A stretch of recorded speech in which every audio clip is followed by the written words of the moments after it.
In this video we'll talk about Israel's war against the terror organization Hamas.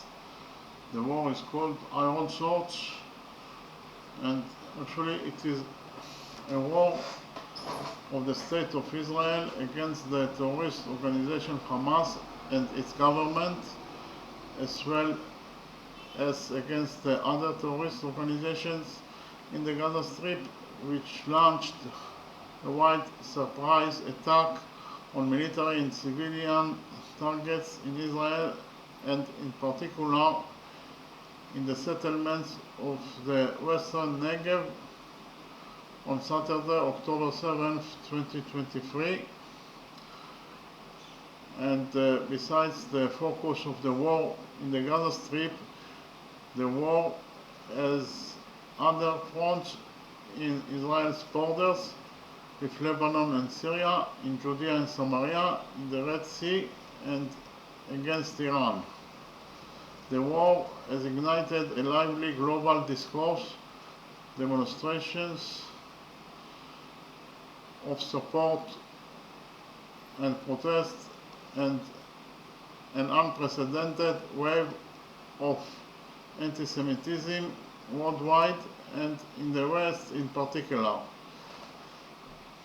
In the surprise attack, thousands of terrorists infiltrated the territory of Israel and massacred, raped, and systematically abused the civilian population.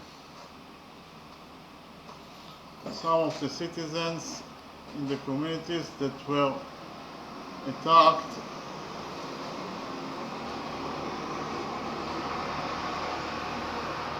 remained besieged in their homes and fought for their lives with members of the standby units for long hours without military assistance. This day was the deadliest for the Jews since the Holocaust. In addition, the terrorists kidnapped 251 people, including soldiers and female soldiers, Israeli citizens and foreigners, to the Gaza Strip. Following the attack, the State of Israel declared war on the Hamas terror organization and set two goals for the war. The first goal is the elimination of Hamas military infrastructure, and the second goal is the removal of its rule in the Strip. Then a third goal was added, that is the return of the kidnapped.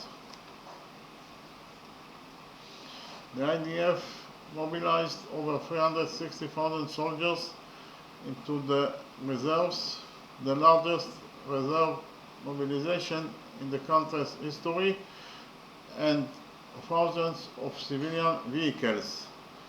With the beginning of the war, Israel evacuated 29 settlements in the Gaza envelope.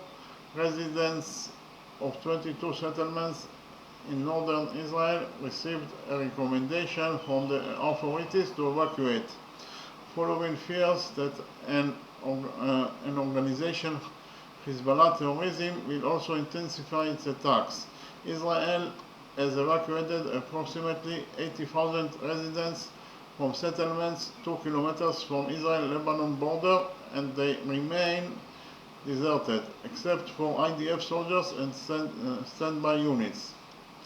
The fighting in the Gaza Strip, which was defined as the main arena in the fighting, began with the cleansing of the area surrounding Gaza from terrorists carrying out air and sea attacks, targeted killings, and spot ground raids. After the evacuation of the population from the north of the Gaza Strip, a full ground maneuver was carried out, and the takeover of terrorists at Spas,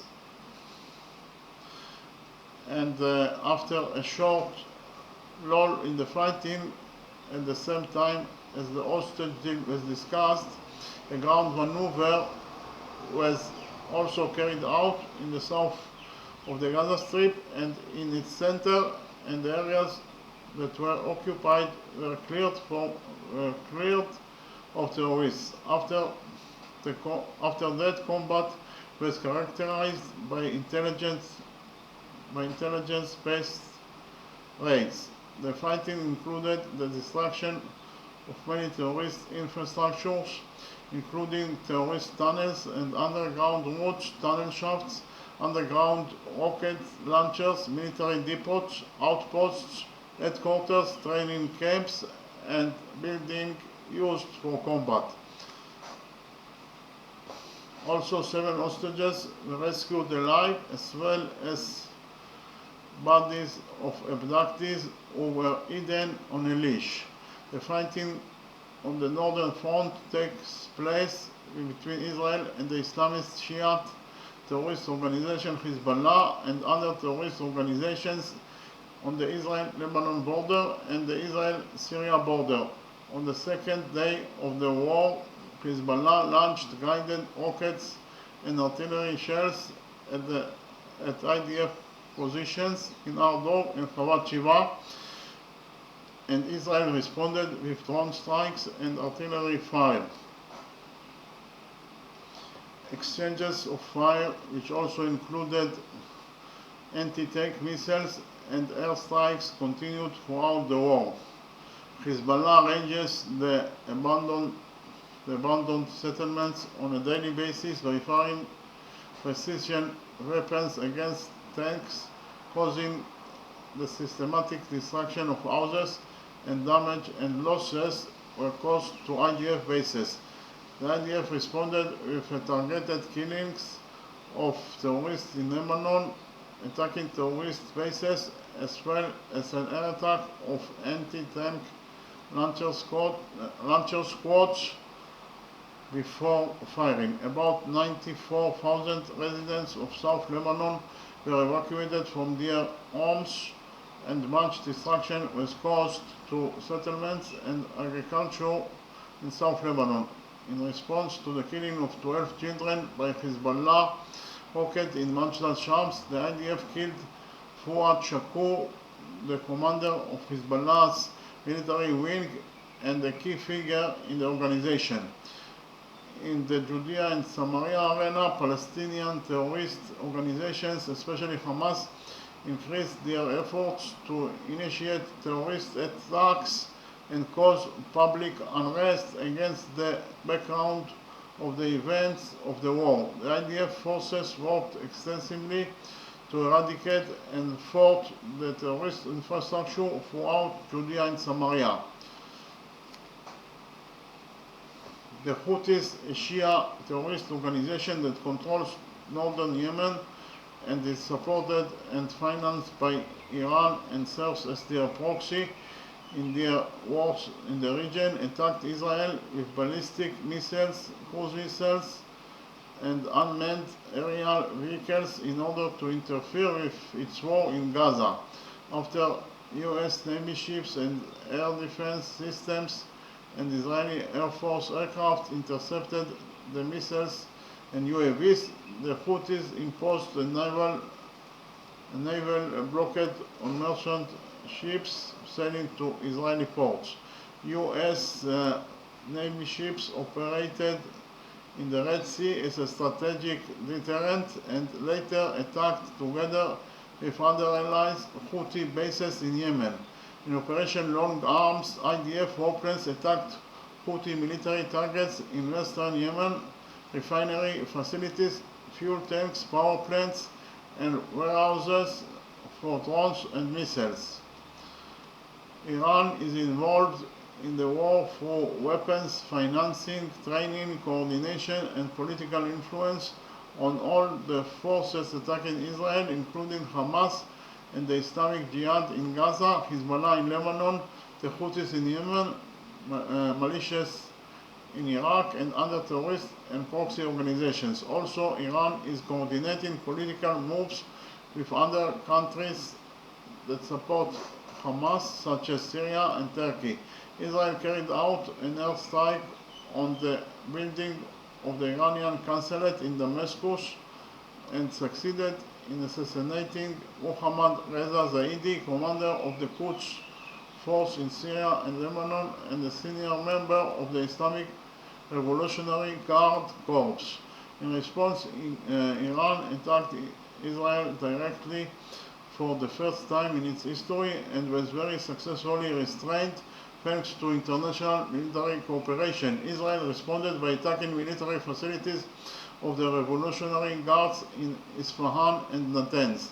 Even at the time of its existence, the war is considered one of the largest of Israel's wars, both in length and extensive damage to the Israeli home front and in the highest number of combat fronts since the War of the Independence. So we can summarize and say that Israel's war against the terror organization Hamas is an armed conflict between Israel and Hamas that led Palestinian militant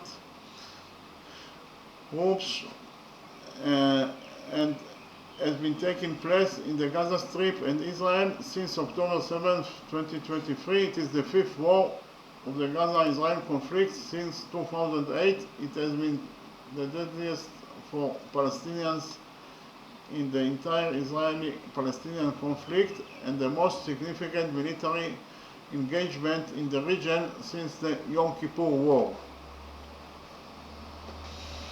The war began when Hamas-led militant groups launched a surprise attack on Israel on October 7th, which involved a rocket barrage and a few thousand militants breaching the Gaza-Israel barrier and attacking Israeli civilian communities and military bases. During this attack, 1,139 Israelis and foreign nationals were killed, including 815 civilians. In addition, 251 Israelis and foreigners were taken captive into Gaza with the stated goal to force Israel to release Palestinian prisoners. Hamas said its attack was in response to the Israelis' continued occupation, blockade of Gaza, and expansion of settlements, as well as alleged threats to the Al-Aqsa Mosque and the general plight of Palestinians. After clearing militants from its territory, Israel launched one of the most destructive bombing campaigns in modern history and invaded Gaza on October 27th with the stated objectives of destroying Hamas and freeing hostages. Since the start of the Israeli operation, more than 40,000 Palestinians in Gaza have been killed. Half of them were terrorists. So actually, from the start of the war until today, about 20,000 terrorists were killed by the IDF. Israel's tightened blockade cut off basic necessities, and attacks on infrastructure have caused healthcare collapse and an impending famine. By early 2024, Israeli forces had destroyed or damaged more than half of the Gaza's houses, at least a third of its tree cover and farmland, most of its schools and universities. So here I should emphasize that it was very justified to destroy the schools because of the fact that the Hamas terror organization group used the schools as their military bases, and they fire from the schools rockets towards Israel. Okay, so it was justified to destroy the schools and universities, hundreds of cultural landmarks, and at least dozen cemeteries. Nearly all of the Strip's 2.3 million residents have been forcibly displaced. Over 100,000 Israelis remain internally displaced. The war continues to have significant regional and international repercussions. Large, primarily pro-Palestinian protests have taken place across the world calling for a ceasefire. The International Court of Justice is reviewing a case accusing Israel of committing genocide in Gaza, and it is actually unjustified and unfair because of the fact that Israel acted in a self-defense after the atrocities that Hamas commit on October 7th in Israel. Actually, the Hamas terror organization group murdered, raped, and beheaded babies, and they also abducted 251 citizens of Israel and foreigners, and so Israel acted in a self-defense. It was actually an existential threat, and Israel has the right to defend itself, and therefore they acted in a self-defense, and the only entity that should be brought to the International Court of Justice is the Hamas terror organization group that did the atrocities on October 7th, and also thousands of terror attacks from 1987 until today. Okay, the United States has given Israel extensive military aid and vetoed multiple UN Security Council ceasefire resolutions. Meanwhile, the axis of resistance has engaged with its groups attacking American military bases in the Middle East, the Yemeni Houthi movement attacking commercial ships allegedly linked to Israel, including a US-led military response, and the ongoing exchange of strikes between Lebanon's Hezbollah and Israel, risking the eruption of another full-scale war. Okay, thank you very much.